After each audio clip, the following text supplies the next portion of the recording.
Hello everybody, thanks for clicking and welcome to the Comics Pup. Today we are going to be discussing, mostly recapping, Batman Rebirth or Batman Volume 3, which started in 2016 and is still going now.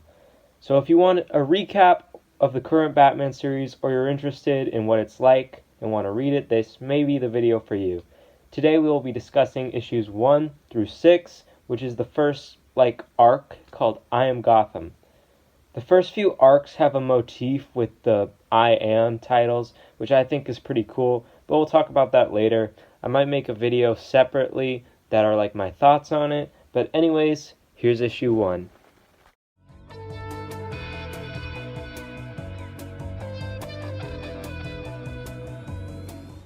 This issue begins in an airplane that's landing in our favorite, Gotham City.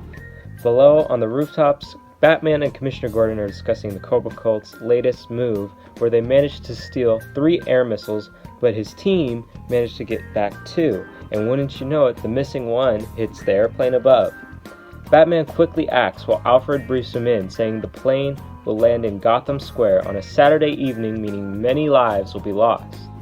Batman tells Alfred to inform the Justice League and get Duke Thomas, aka the Signal, on the call. Duke helps direct Batman, and Alfred informs Bruce he keeps getting automated voice messages from the Justice League. But imagine that. Sorry, we cannot get to you at this time. Please suffer in silence before Superman can take your call. Anyways, Batman continues his work and contacts Commissioner Gordon, who's panicking that there are only 3 minutes left to do anything. Batman says he'll stop it with water of the Blackgate Gulf. On the plane, a man is freaking out, saying that it's the city's fault they're all going to die because they don't have a hero like Superman or the Green Lantern who has powers. He has a pretty cool line where he says, "You get the hero you deserve, you know, and what do we deserve?" While it shows Batman on the plane's wing. Alfred brings up the issue that Batman has to stay on the plane at all times in order to succeed, meaning he'll take the full force of the corrosion and die. Batman says he's left a message for the Robins and Duke should train under Dick Grayson, Nightwing, from now on. Finally, he asks if his parents will be proud of him or if this is a good death. Alfred says yes, and that he is proud too, saying, "Please, my boy, rest assured it is certainly a good death." Suddenly, the plane starts to rise. Batman immediately assumes it's Superman, but when the rescuers reveal themselves, they are unknown figures of Gotham and Gotham Girl.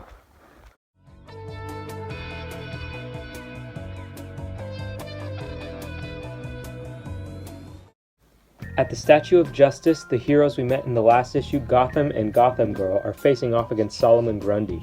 They aren't doing too great, and Grundy sends Gotham flying into the statue, causing it to collapse. Similarly, how they saved him last minute in the previous issue, Batman swoops in and takes down Grundy. Batman tells Gotham that if he hadn't swooped in when he did, a man sitting nearby would have died, telling them that they're doing good, but they need to do better. Gotham follows Batman, agreeing with him and asking for guidance. If they're fighting this war against crime wrong, then they want to be taught how to do it right. Later in the Batcave, Bruce is looking over footage of Gotham and Gotham Girl, saying that he'll die just as he was going to with the plane in the last issue, then Dick would take his place, and he would die along with him. Alfred interrupts him and tells him there are guests waiting for him. And Alfred's pretty snarky in this series, and I think that's really funny. I like that. Anyway, in Commissioner Gordon's office, a man from the GSB is there to talk to him. The man admits to lying about being a part of the GSB and that he was the one who freed Solomon Grundy. The man grabs a knife, jamming it into his neck with the warning, "The monster men are coming." Back at Bruce Wayne's party, Bruce is dancing with gorgeous women, which the lucky bastard does every day of his life, but asks to go when he sees the bat signal up. Bruce says he's bringing Gotham and Gotham Girl in on this one, so they know what they're up against. When Duke asks if he trusts them, he half-jokingly replies, "I don't even trust Alfred." Gordon informs the 3 of them of what happened in his office, and Gotham Girl says that the people who used the missile in the last issue also killed themselves, suggesting this is another Cobra attack. Batman disappears in typical Batman fashion, and neither of the Gotham duo can find him even with their Ultra Vision. Gordon remarks, "It's not impossible, kid. It's Batman." Finally, we cut to a therapy session of a man named Roger. A photo is put down of a scared face, and he's asked if he is scared. Roger replies, "Yes, Professor, I'm very scared." This process is continued with other emotions, but the therapist is revealed to be Hugo Strange. Amanda Waller and Sam Lane are watching, and Sam congratulates Waller on saving Gotham. And that's this issue.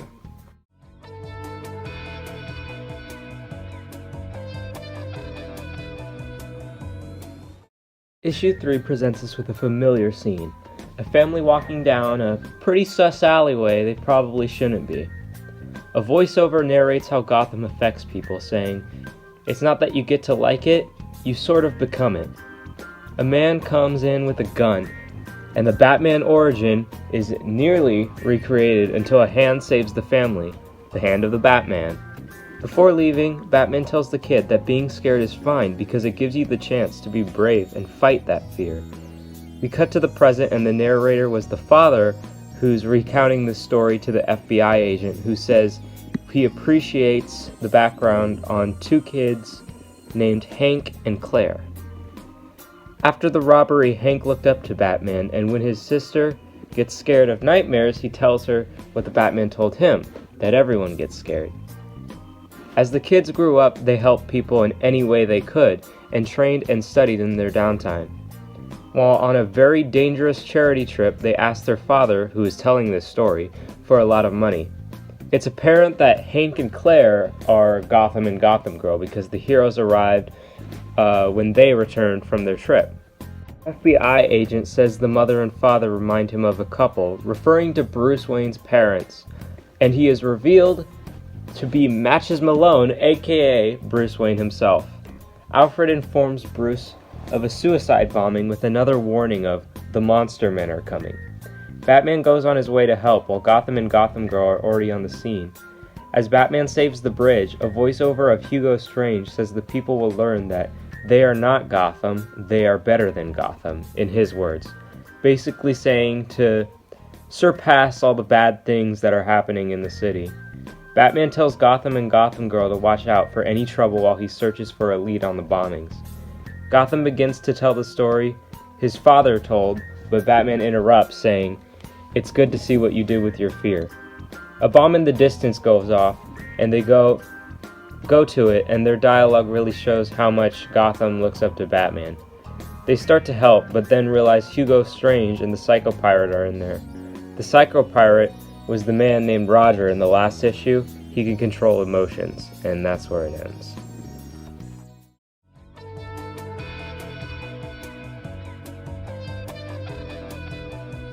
A voice is echoing in the building we last left off in, saying, "I'm scared. I'm very scared." We see Batman look at the rest of the room. Gotham Girl is the one muttering to herself, and she's with 27 dead bodies with "I am Gotham" written in blood on the walls. Batman says they were killed with Superman-level powers. On top of a building, a man is about to kill himself, but Gotham talks him down, using Batman's words that everyone gets a chance to fight fear. The man presses a button and the building explodes, and he says, "The Monster Men are coming," yet again. We cut to the Batcave and Gotham Girl is screaming to herself.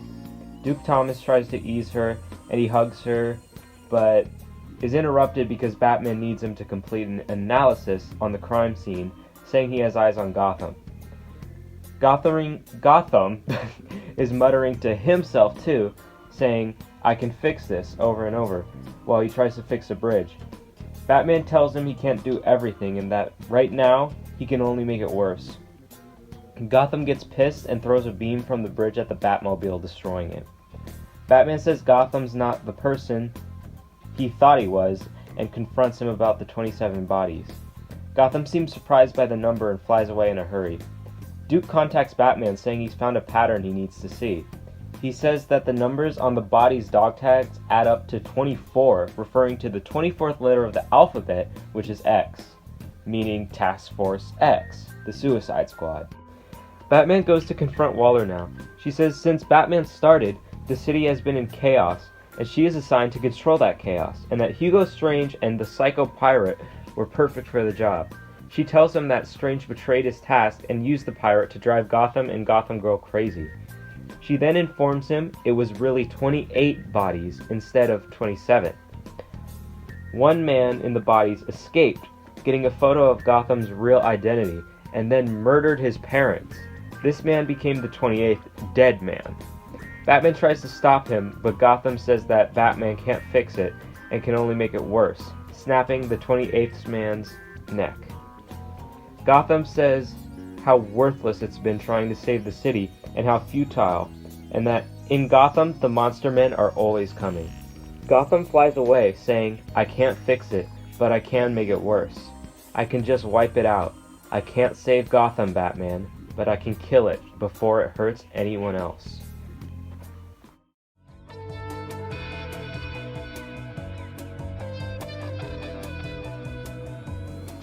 Gotham is about to attack the city, and Batman tells Alfred that the pirate gave Gotham anger he can't control. Batman says he won't get there in time and tells Alfred to do what he can. Batman dons the Batsuit and hits Gotham with the Batmobile. Gotham realizes this is a fake Batman, but the real one tells Alfred he arrived, so Alfred books it and runs away. Batman swoops in with an attack, saying they need to talk. Gotham yells, saying, "What is a man in a mask compared to this hell?" Basically saying, what can Batman do? Batman responds to this roast by literally cooking Gotham with a bomb.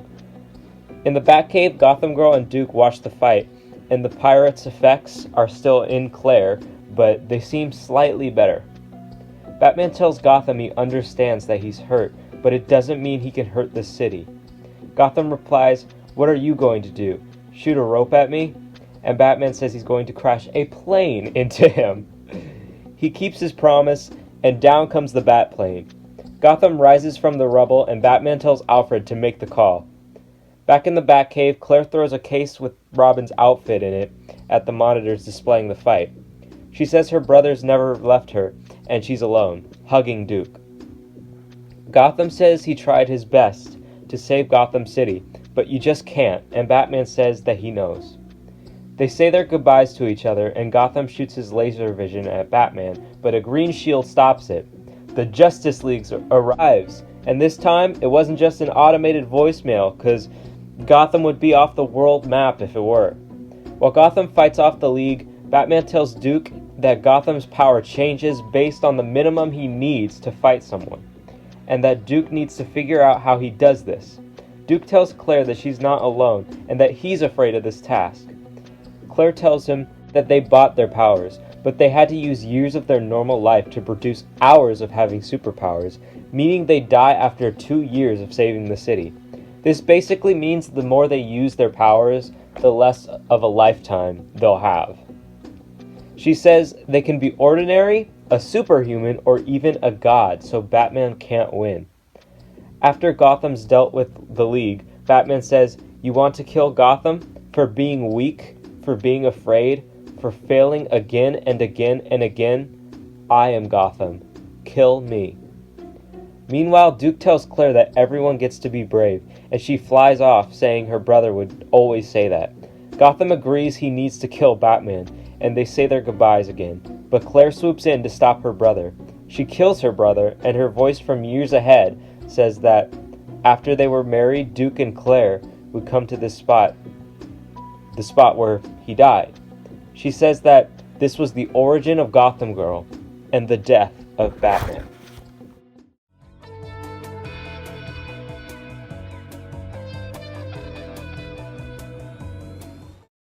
Finally, we have an epilogue for the I Am Gotham saga. Gotham Girl is telling a joke to her dead brother, or to herself, while she cuts her hair. The joke is, "Why don't you ever see Batman hiding in the trees? Because he's so good at it." I don't get it, but maybe I'm stupid, I don't know. Gotham Girl stops a villain named Colonel Blimp while still talking to her dead brother about her day, their mother, and the two of them. Duke tells Batman that the pirate drove her half mad, and if she keeps on using her powers, she'll die, so they have to save her. Batman says he knows. Gotham Girl is telling her brother another story, but she hears a man in trouble in the distance. Some man off his meds is making his brothers dress as Batman and walk the plank. Luckily, Gotham Girl arrives, and she's excited that the man is dressed as a pirate because her brother loved pirates. Batman arrives, saying they need to talk, and she gets excited again because her brother loved Batman. Batman offers a hand of help, but she flies away, muttering about how excited she is to see Batman. Batman asks Alfred for advice on how he helped Bruce after his parents died. Gotham Girl stops the homie Kite Man and starts to tell Hank a joke, but gets upset when she realizes it's the same joke as before. She tells her brother that she's not feeling well. Batman flashes the bat signal in the sky and asks Claire why she helps the city. She says no one understands but Hank, and that helping the city makes it hurt less to be alone, so there's no choice. Batman takes Claire's hands, revealing that he is Bruce Wayne. He says that he could never talk to his father because he was way too formal, but he could always talk to his mother when he was sad. When his parents died, he grabbed his mother's hand and talked to her, and that he still talks to her to this day. Batman holds Claire while she cries for her brother. In Waller's office, Waller tells Batman that Strange traded the pirate to Bane for some venom. Waller says she has a plan, but if Batman wants the info, that means he works for her. Now Batman has to retrieve the pirate in order to help Claire, aka Gotham Girl, and that's the I Am Gotham saga, and it was pretty cool. Next up is a DC crossover with Batman, Nightwing, and Detective Comics called Beware the Monster Man or something like that. We'll talk about that later. I might make a video about this saga talking about my thoughts, but for now, thank you for watching. Gotham is about to... oh my god. Why is this so hard to say? I'll put a blooper reel at the end because I keep messing this up. Gotham is about to... Bro, what is happening? Gotham is about to attack the city, and Batman tells Alfred the pirate is... Oh my god, dude. I am illiterate.